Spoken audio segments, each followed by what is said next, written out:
So the machine we have behind us is a 1908 Dolbeer steam logging machine.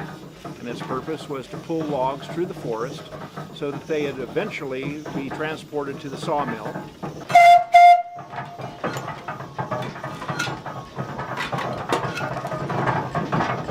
The engine operates essentially by a wood fire boiling a steep kettle full of water, creating steam.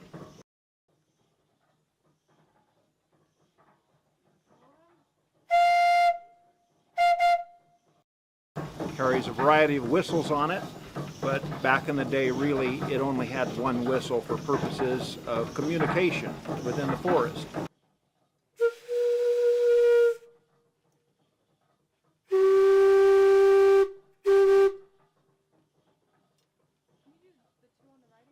If there was a need for communication over the side of a hill, they would have what's called a whistle pump, a small boy that had a wire that was attached to the whistle, and he would watch the logging operation below and then pull the whistle at the right time so that the steam engineer could engage the machinery and pull the log up from an area where the engineer couldn't exactly see it.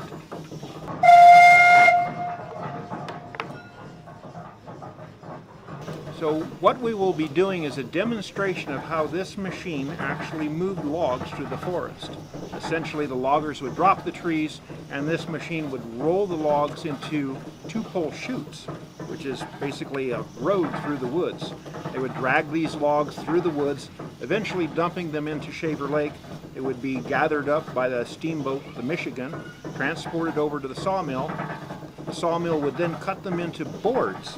The boards would then be dried, and after a period of time, when they had sufficient buoyancy, they would kick them into the flume. And then the flume was 42 miles long and would reach Clovis 6.5 hours later. So at the turn of the century, this was the latest and greatest technology.